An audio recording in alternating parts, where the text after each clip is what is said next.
Sa wakas, mayroon ng farmers na kaimbento na ganitong idea habang nakahiga ay nagtatrabaho. Ito yung idea na hindi pa kumakalat or hindi pa ito nagagawa sa iba. Ito yung idea na patuloy pa rin ang pag-aaral ni Kuya dito kung paano niya isistima ang ganitong paraan. Kasi habang nakahiga ka ay pwede ka magtrabaho, pwede ka magtatanim.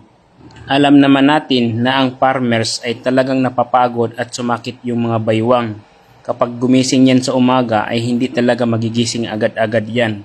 Nakahiga pa yan. So ang ginagawa ni Kuya dito, nag-invento siya na anong paraan para sa mga in the future na pagdating ang panahon, ito yung kailangan ng mga farmers. Tapos pwede mo pa siya lalagyan ng electric pan.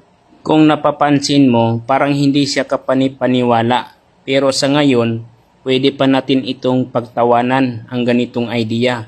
Pero darating ang panahon, magugulat na lang tayo na mayroon na itong binibinta sa market. Ang ginagawa ni Kuya dito ay double purpose. Sa likod nito ay nag-araro, nagbubungkal ng lupa. Kung napapansin mo dito mga ka-idol, ay malalim pa yung pagkabungkal ng lupa. Hindi na kailangan hawakan ng tao. Ang ginagawa siguro ni Kuya dito, mayroon siyang remote na hawak-hawak habang ito ay nakahiga or naka-sit up na to sa system ng kanyang ka-tray. Tapos dito naman ay mayroon itong pang tractor. Ibig sabihin double purpose. Siguro kung titingnan mo ito ay parang tamad lang ito kasi nakahiga siya. Pero kung napapansin mo ay talagang madiskarte ang tao na ito. Kasi habang nakahiga ay nagtatrabaho. Ibig sabihin pwede siyang kumita habang nakahiga.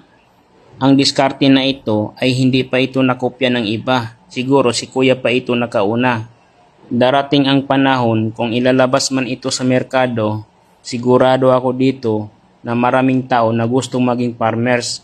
Tingnan mo dito mga ka-idol.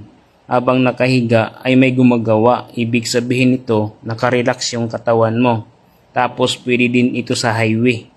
Ang idea na ito, proven and tested na ito ni Kuya. Habang kumakain ay walang problema. Pwede siyang mamasyal-masyal. At saka mayroon na siyang electric pan. Ibig sabihin siguro ang katre na ito na mayroon siyang generator doon sa loob.